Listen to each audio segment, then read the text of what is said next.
Welcome to Art and Scroll Studio. I'm Shelley Werner and the host of our Zoom series where we feature the makers and creators of Judaica art.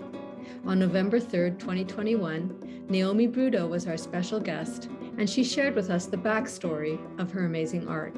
What follows is the full episode as it was presented.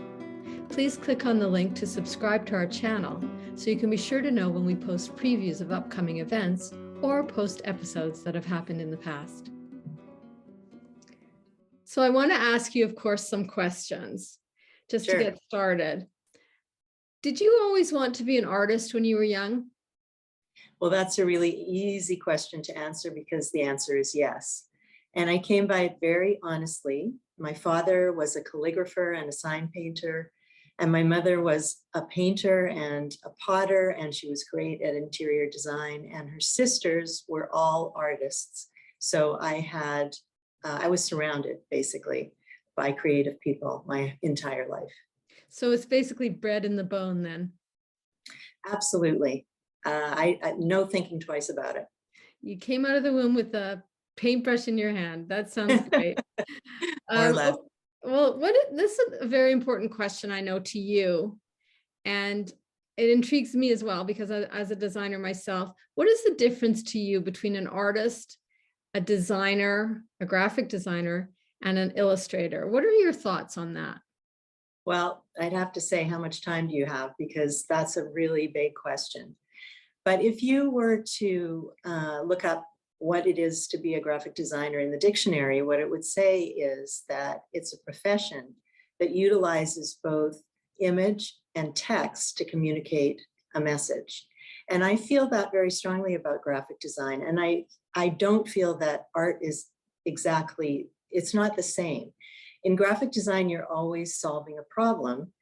There's always parameters that you need to be using, and you be judged based on those. I don't see art the same way. I think that's more of a personal expression. And I also feel that this idea between illustration and art, I think there's always sort of a commercial aspect to using the word illustration. I don't really feel that much of a difference, but maybe as a designer, illustrator fits better than an artist just because it has a lot of the same aspects to it. There's my answer in a nutshell. No, it's a good one. I think the concept of the graphic designer having something that they are driving to communicate, and in a way working with a client sometimes not, but having an objective. Whereas an artist paints what they do, and then it's up to the viewer to decide the objective. I agree with that. So that's an interesting concept. How do you know if you're the client and you're designing something that you're putting out? How do you know when it's finished? Well, that's a really good question, because sometimes it just feels that like it's done. I just look at it and it's done. But I also work in a way that I can revisit the work that I've done years ago and change it or update it, or all of a sudden I might look at it and feel like it needs to be changed, or I don't like it anymore. So I don't have a real answer for that. I think it either feels right or it doesn't. I like the image of you looking at a piece that you've done before and wanting to make a change to it when you're in someone's living room and seeing your piece on the wall. Saying, do you mind if I just twirl this? That could happen. And I believe you. Having worked with you, I know you're a bit of a perfectionist, and I know that it's not over till it's over. So yeah, you got it. Okay, let's go and have a look at some of the work. Okay.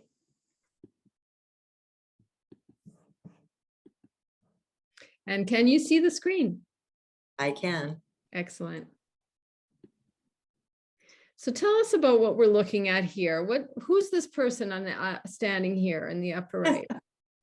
Well, that is an 18-year-old me standing in a beautiful spot on Kibbutz Bet Alpha in Israel. I went to Israel in 1974, right after high school, and to do an Ulpan, learn Hebrew, and to visit my family there. And my Auntie Irene, who lived in Nazareth Elite with her family, was an artist, a great artist, and she set up she set up for me to be able to go with her to a class once a week during the 6 months that I was there. And this painting on the left is one of the pieces that I produced in that class. And I think it really kind of says it all about everything I was going through. It was the beginning of a new chapter in my life. I met my husband there on the kibbutz, and within the 6 months that we were there, we had decided several things. One, that we wanted to be together. Secondly, that we wanted to live in Israel, and that we wanted to live on a kibbutz. So it was a lot of very big decisions. And the other photo here on the bottom right is exactly the same spot where I was in 1974. But look at how tall these palms have become. And for me, it really expressed the growth in my life from 1974 to that moment. And it was almost exactly 10 years ago today that picture was taken, when we started our journey, which we will talk about later. And we went back to Israel where we first met, and we had to take a picture in that spot. I love this piece that you have here. It's such a powerful and specifically designed piece. It really has a feel of a graphic design and a way foreshadowing what's going to happen in your career. So it's very powerful with the different layers, the different levels, and really an explosion of joy, which... Well, it's interesting to look back on it now, and all these things you're saying really make sense. I would never have known it at that time, right. But yeah. So what are these about? Well, as I mentioned, we had decided that we wanted to live in Israel, and a couple of years later, we had made Aliyah, and we were living in another gorgeous spot on the top of a mountain in northern Israel on the Lebanese border on Kibbutz Adamit. And that was a period of time for me where I could really express my creativity. I was able to take on all sorts of projects on the kibbutz, make posters for events, and all sorts of things that ended up being really where I was going with my graphic design. And it was a dream come true when I was finally able to go to art school, which I did when we were there on the kibbutz. And within about a year and a half of art school, it became very clear to me that I wanted to be a graphic designer, and that the parameters on the kibbutz were going to make that very difficult. So we decided that it was time for us to make a move, and we moved to Vancouver, where I completed my graphic design education. And I understand you spend some time there working, and as you're in your own firm, and you became not only a graphic designer, but an art director. A lot of people don't know what that means. Can you explain a bit about that and how it relates to these images? Sure. I think that there is a very clear distinction in graphic design, that you are not always the artist who is involved in the final piece. The job of the graphic designer and the art director is to come up with a concept and to find all the pieces, to put all the pieces together so that the final result is exactly the way it should be. And, I have to say, in all of the years of having my own company, we had hundreds of clients and thousands of projects, but one of the best clients that we ever had was Canada Post. And these are two stamps that were issued by Canada Post for the Year of the Rat, which is to celebrate the Chinese New Year. And it's a great example of a final piece that I actually had very little physical interaction with, because we worked with an illustrator, Harvey Chan, and we directed him, but really it was his work that became the final piece. What's the story here? Because this looks very mysterious and enigmatic. What happened with this story? Well, this is a very, very special story. First of all, to be able to be involved with the Olympic Games that were in Vancouver was an amazing thing in itself. But the stamps on the left were totally top secret project, so top secret that we were not allowed to even tell our husbands, our family about, and we had to shred every piece of printed material as we were making them. Canada had never had an Olympic gold win on Canadian soil. And of course, we would not have known if that was going to even happen before the Olympics began. But Canada Post decided they wanted to create stamps for that very day if it should happen.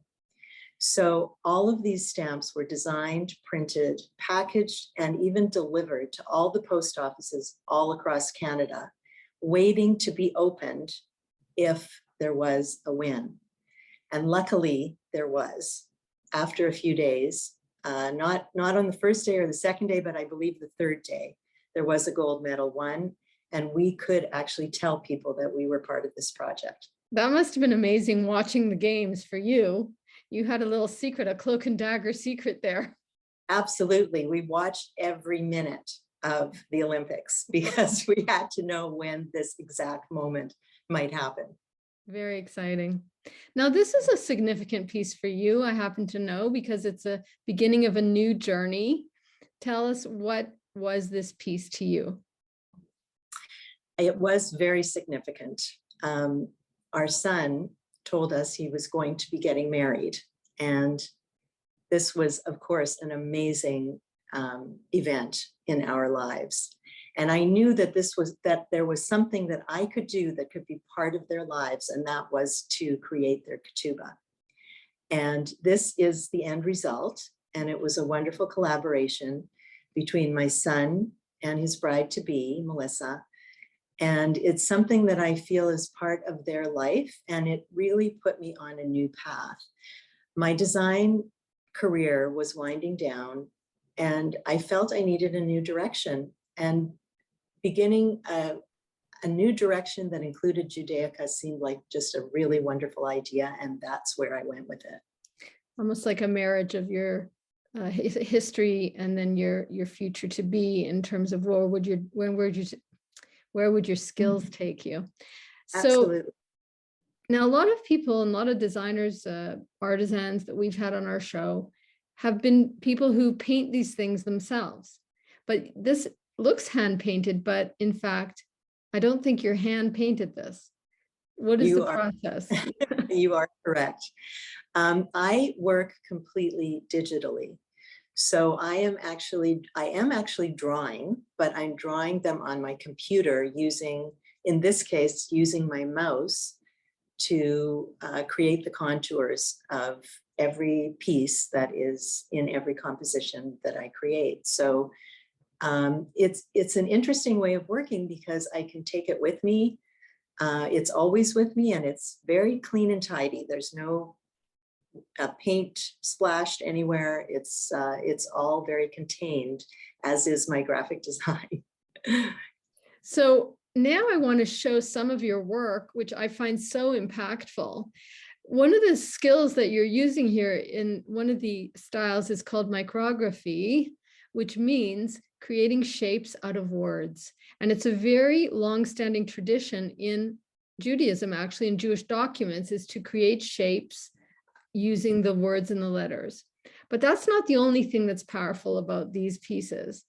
What I find so interesting is how spare they are, how much white space is left, holding in tension the actual image that is there. So in effect, you don't have anything superfluous. These are very clean.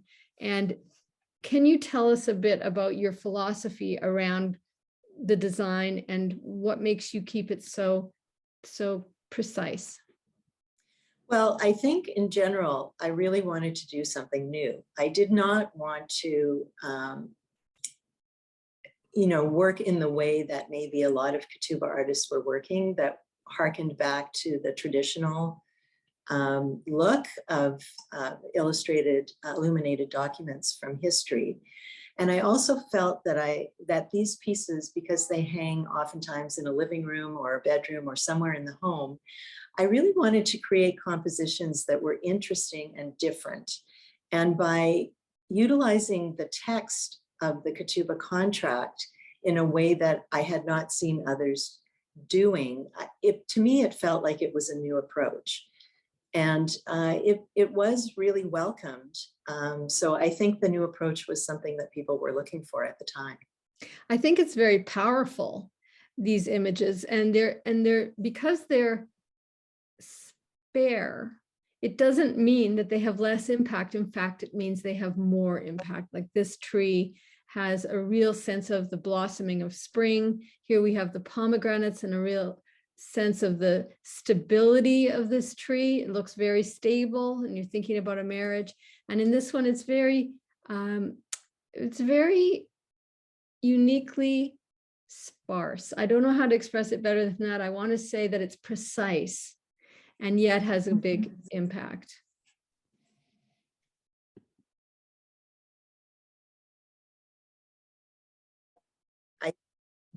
I fill it with a color. And the next step is to try to create a painted background that will fill that shape.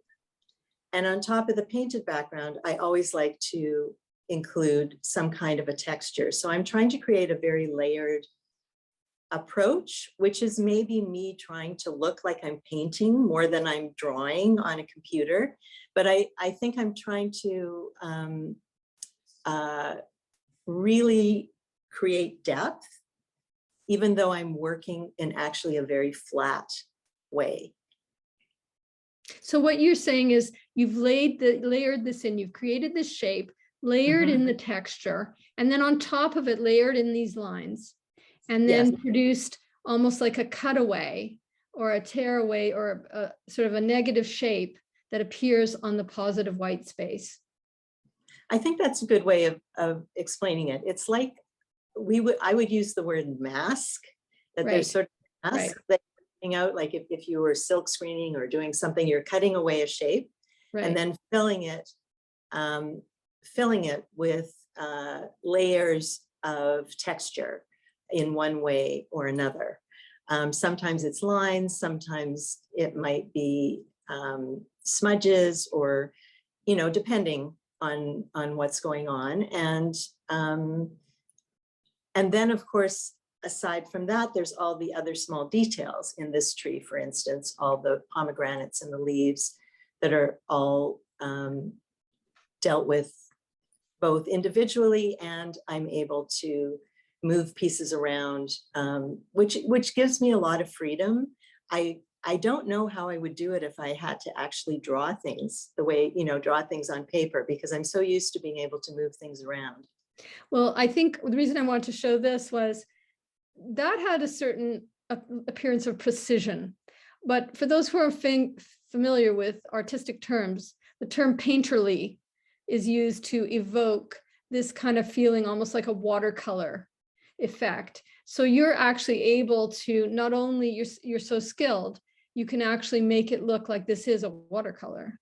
And this in these two pieces, I really felt, after those initial pieces, which we looked at a few moments ago, I felt I needed to really push myself to try to do more with this technique that I was playing with.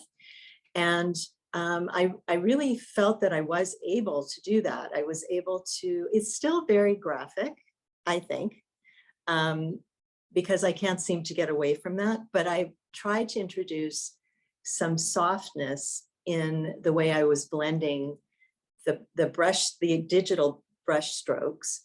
And it was, it was hard. It was hard to do, but I felt that I needed to push myself in this direction. And I think it really paid off, because I was able to do quite a bit with this new technique. And just as soon as I finished saying it looks painterly, now we come to a development where you're illustrating the parsha from that you've got some commemoration of some bar mitzvahs here. But and I know you and I have discussed where I call this very hard edge. And I think what you're doing here is, because you've got some very specific forms that are filled, and I think this is allowing you precision, and it's giving you freedom for illustration. Yes, we had this discussion, and I guess I didn't really see it as hard edge, which is really interesting because I guess I'm so involved in my own headspace that for me, it still felt very painterly, but I guess that's just the graphic designer in me. But I think what's really interesting about these pieces and what we've talked about before is that life cycle events really sort of pushed me in different directions. My son got married and I started working on ketubot. My cousin's children were becoming of age for bar and bat mitzvahs. And I felt that that was something that would be of interest to me to try to illustrate. And the Torah is not something I'm very familiar with. As a matter of fact, religion is not really something I'm very familiar with. So each of these was really an interesting experience. And the reason I'm showing this, and we decided to show this, was you've taken these life cycle events that you're engaged in, and this is how you're able to, because of your graphic design and your digital capacity, to take a design that you've made and reproduce it in negative, positive, and negative space. What is your thinking here? What were you thinking when you designed sort of a suite that goes together? Well, that's just graphic design. That's basically what you do as a graphic designer. And this was for my first grandson was born. And again, life cycle event. I started thinking about certificates for Brit Milah. And you'll see in most of my work that there's always seems to be a tree of life that's somehow embedded. And it's a very important symbol of family to me and growth.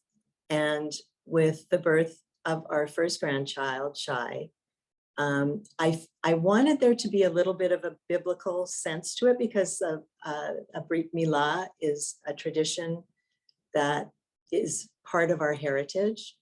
And I wanted to be able to use the motif, as you were mentioning, on a whole suite of things that Erin and Melissa could use to invite people to the bris, to thank them for their gifts and so on. So this is just something that comes very naturally to me to put together.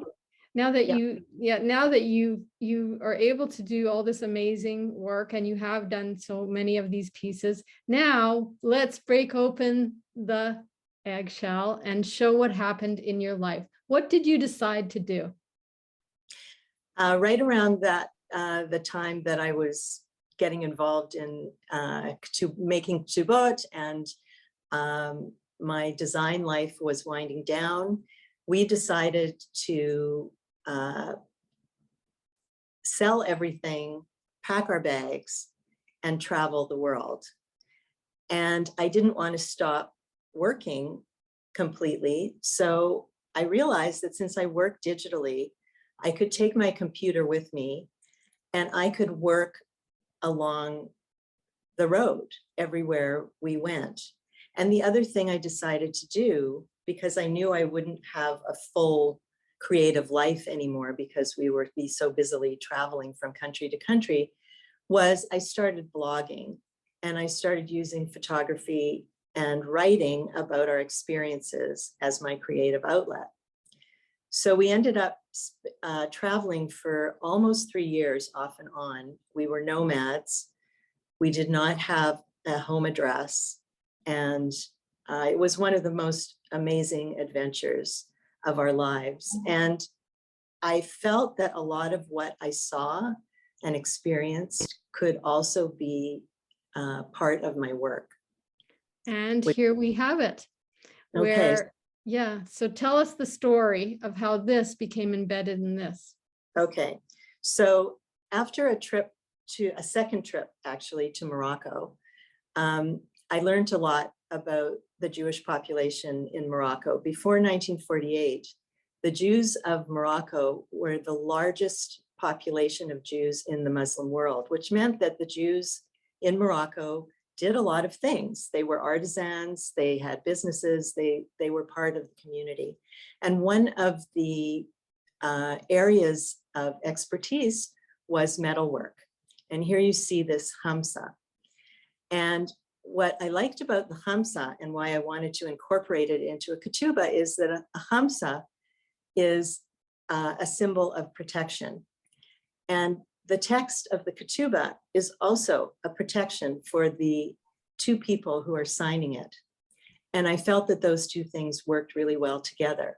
So I took the textures and little bits and pieces of this hamsa, and I created a repeat pattern, which is also something I love to do, to create this frame around this ketubah. And I also wanted to infuse the colors and the textures of Morocco, which you can see in these photos on this slide. Amazing. It's amazing when you look at this marketplace and then you look at the colors you've used. It's delicious. Yeah, it is delicious. And it really, to me, evokes the time that we spent in Morocco and a very vibrant Jewish community that is a wonderful community. So it seemed like it all fit together. And more travel. You went to a lot of the stands. Yes. I have to say that before we went on this trip to Central Asia, I could hardly even say these words, the names of these places. And they seemed a bit scary and very far away. But like everything else, once you're there, you see that it's just like any other place where there are wonderful people, wonderful traditions, and I found a lot that I could put into my work. There's a lot of tribal textiles in Central Asia, and specifically here's the Suzani, which has a connection to weddings, and that's why I felt that it was a really good match for me. These are embroidered textiles that are made by women. They're made both by Jewish women and Muslim women, all women in Central Asia of every class. It doesn't matter if you're rich or if you're poor, everybody makes these. And there's a lot of tradition involved. And these pieces primarily become part of a woman's dowry. So I felt that there was a lot here that could be drawn from to try to develop a series of ketubah pieces. And what I also loved about it was the simplicity of the shapes. It's like, sorry, go ahead. No, I was just going to say, which you can see here. I wanted to show the connection between the Suzanis and the new designs that you are now generating, which are influenced by those patterns and yet very simple. Yes, because in fact, even though the embroidery is very involved, the end result is actually very, very simple shapes of flowers or symbols of nature. And this also sort of brought me to this realization that I don't have to overwork things. I should be trying to simplify. And through this series, I felt that I was able to really get to the essence of some of these ideas that were in my mind from my travel and put them down on paper in a very bold and simple way. And it's ironic in a way, because where you came from and where you started, you had more complexity, some of your pieces. And then in a way, you've now got the perfect combination between the free form and you've got this watercolor painterly feel here. And yet it's so simple and held together by this dark color, all in a certain tension, and it's almost got a naive feel and a sort of an indigenous feel to it. So absolutely, yes, absolutely. I'm really drawn to the simplicity of these tribal motifs. I don't know, in another life, I must have been in Central Asia or Africa or someplace. You needed a bridal dowry, and you had to make it for yourself. But now that we're looking at these, I'm going to take us to an absolutely opposite piece, which is one of my favorite pieces of yours. I can't explain why I find this so satisfying.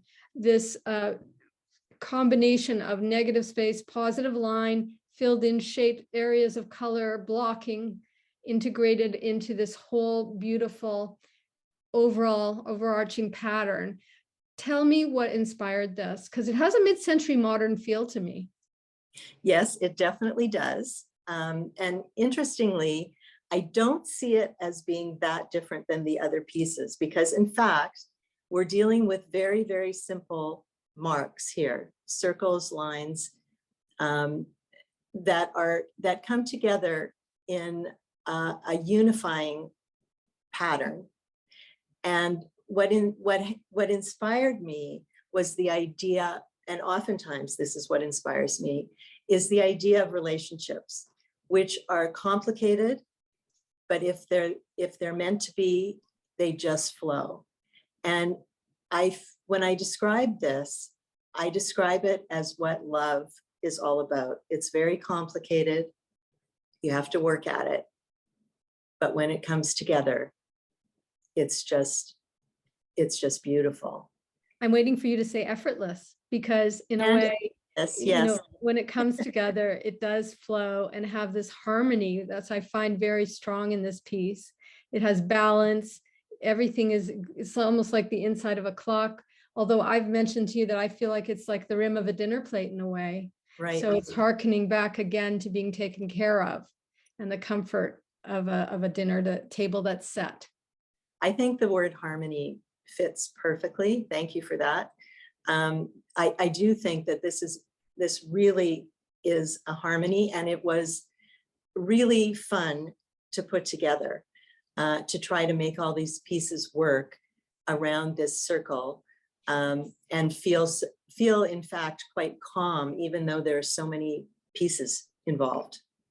So now we're going to go to something completely different. And now we're seeing you holding your phone. And it seems to me that you've returned to a point in your life when you were drawing. Absolutely. There must have been something inside me that was saying, I need to really do something that is very loose. And I found an app on my phone where I could use my finger to draw. And I just could not stop once I started. I did a lot of different kinds of drawings, and it was something I could do on the go. And I was just amazed at how much fun it was. And it really changed my view of how I should be working. I have always worked with a mouse. I never used a tablet. I never used a stylus. And this experience really took me down a completely different path, which was similar, you're right, into where I was when I was 18 and I was using paintbrushes and paints, which I hadn't used in 100 years. So I know this figure of Iris Apfel, it was sort of had an impact upon you, that you felt drawn to these very complicated designs that she wears, her accessories. In a way, it reminds me of all the stands, all the countries that you went to, where there was so much pattern. Exactly. She is a fashion icon. She was an interior designer by trade, but she just knows how to put things together. And I felt completely drawn to her and to her style, because it is so similar to all of the wonderful things that I loved in the stands and in other parts of the world, where we're looking at real tribal motifs that are full of color and full of energy and full of tradition. And she's a total inspiration. So now we come to some series of you spending time on the subway. And these pieces I find so powerful. They're hearkening back to your original days as drawing, but they also they maintain that sense of tension. That's something that is a signature part of your style. There's nothing, it's very spare. Would you agree? Yeah, I would have to agree. It's not something I do on purpose, but I think that as a graphic designer, you're always trying to get to the essence of a line. And interestingly, with this little tiny canvas that I was working on, if you can imagine working on your phone with sort of thick paint, using your finger as a thick paintbrush, it seemed to me that I really did need to be spare with line and use color, blocking of color, to create interesting compositions. And you've really reflected a cityscape here. And I think you can just get a feel for the spaces you were in. Absolutely, absolutely. Now, I also realized once I was doing these drawings on the subway that, of course, I could do this on the go when we were traveling as well. And these two are from a trip to Sri Lanka, where the people watching was just so interesting. And what I do is I take photographs. I take a lot of photographs and I use them as inspiration for the drawings. And we had long drives on that trip, and oftentimes I'd be sitting in the back of the car, drawing as we were moving along. They're very impactful, but I think here you're starting to introduce something very interesting, which is this pattern background, which you have now introduced. And it looks very hand drawn. Well, it is hand drawn with my finger. But, you know, this was interesting. What happened was I started using a larger canvas, still on my phone, but working with a larger canvas, which meant that the brush strokes could only be a certain thickness. And they ended up being very thin because I was using a big canvas. So the only way to kind of fill the space was to try this new technique of just lots and lots and lots of lines. Hatching. Hatching to fill up the space and create a colorful background. So tell me, what were you thinking when you did this piece? And is it bigger than your size of your phone? This was bigger than the size of my phone. By this time, I had bought myself an iPad and a stylus, and I was starting to really work more seriously on larger compositions. And this was a piece that I created it the day that Ruth Bader Ginsburg died. I really felt I had to do something that day. I was just so full of sorrow that she was no longer part of any of our lives. And she's such a powerful image, such a powerful person, and represents so much. So I wanted to keep it simple. I wanted to complete it that day, and I wanted to be able to post it that day. But I also felt that it was important to include some of the things that she's famous for saying. And so in the background are famous quotes of hers through her very long career.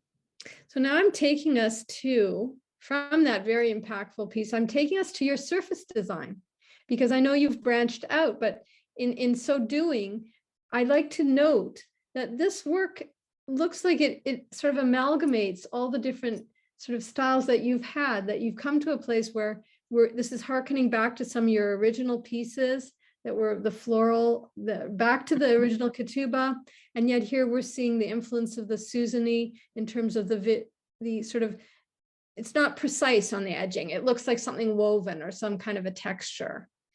How do you feel about these pieces? I think you've hit the nail right on the head. I think that I felt that once I started using a stylus or using a pen or a brush, even though it's digital, I was able again to draw freely. And even though most people looking at this would say, well, that's still very graphic, for me, it was being completely free to draw with a flowing line rather than using a mouse the way I was before and going sort of point by point. I was able again to draw. And I was able to combine both being able to draw freely and also to use the programs that I've used all these years to fill these drawings with flat color or sometimes not flat color. So it opened up a lot of doors for me to develop my illustration style. And I see here that you have gone back to your original days and you're now actually doing hand painting on top of your work. What's going on, Naomi? Well, you know, they always say people come full circle. And I feel like that's where I'm at right now. So here's a drawing on the left that I drew it completely on my iPad with a stylus. I then brought it into my computer and I painted in the way that I explained on that first slide, creating backgrounds and filling the spaces with color. And then I also took a real paintbrush and real gold paint and embellished the drawing with an extra layer. So it's got almost a 3D feel to it now. It does have a bit of a 3D feel to it. And in fact, this piece feels like it could also be a paper cut, which I am sort of investigating collaboratively with a colleague. And, you know, maybe that's somewhere where I might be going next. Who knows? I want to just quickly go through these beads because I know they weren't a big part of your life in terms of you did some of this in the pandemic. It was a bit of an experiment. Yeah. And tell us just a tiny bit about this because then I want to get to your surface designs. Okay, well, the thing is that we came back from a trip in the Galapagos just as the pandemic was closing everything down, and all of my business, weddings were not happening. And as I like to say, a maker has to make, and I could not sit and twiddle my thumbs through all of that period. So I had some clay, I had some air dry clay, and I started making beads and drawing on them with markers and painting them with paints and making them into necklaces. And it was really just therapy. This didn't really go anywhere except gifts for friends. But it went here though. But that's what happened. Everything turns into Judaica with me. Anything I try becomes Judaica. So I thought, well, if I can make beads, maybe I can make dreidels. So I spent some time making dreidels. They didn't spin. They were too time consuming, but I thought to myself, well, I've got to do something with them. So I photographed them and I made them into surface design. I made them into Hanukkah wrapping paper and a whole bunch of other products, which is another thing that I do. So I'm going to show that here. And I know Michelle's going to post where you can get Naomi's designs, because I want to be able to have time for questions. But you can see here, Naomi's incredibly industrious. She takes her designs and creates objets that you can have and own and can be in your life. And so I'm going to end with this slide, which shows Naomi working. And I want to just ask you before I go to Michelle. So Michelle, get ready because you're coming right up. So I notice here there's tracing paper. Do you actually design by hand also? This is very new. This is a very new aspect since I've been working on my iPad, and I've been creating fairly complex compositions. I found that I really need to go back to the drawing board. I need to draw roughly draw some of the pieces, the animals, the trees, the flowers, and then scan them in and then draw them on my iPad. So yes, I do use tracing paper, and I have to tell you that this roll of tracing paper has been with me probably for 25 years. So it didn't get a lot of use, but now it is getting use again. Michelle, are you ready with some questions? I am ready. Can you hear me? Yep. Good. Yes. I'm still stuck. When it all comes together, it's beautiful. So that's where I am. And I think that's where a lot of our viewers are. So I do have a few questions.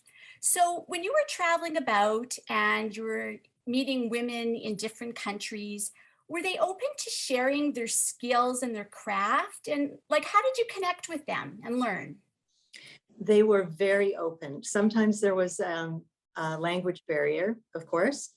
But, you know, interestingly, you can make yourself understood when you're working with textiles, when you're showing how colors, dyes, how you're weaving pieces together. We oftentimes would go to workshops where the women would be working and sometimes the men would be working, and they would be very open to showing their process and how they create what they create. So it was always very interesting and enlightening to see what they were doing. And a gift to learn from different cultures. Exactly. So we're hoping that this COVID isolation will come to an end and the world will somehow come back to a new normal. So you have to share with us your future travel dreams and your plans. Well, as a matter of fact, we are planning a trip right now with our friends Doug and Devora, who we travel with a lot. We're going to Antarctica, and we are also going to spend a couple of weeks in Patagonia in Chile. And we have not planned a trip for 2 years. So we are definitely ready to do that. So that's what's on the agenda. We're taking one trip at a time because we still don't know exactly what the world is going to offer us. But yes, that's where we're off to at the end of February this year. Well, I wish you well and a lot of safety.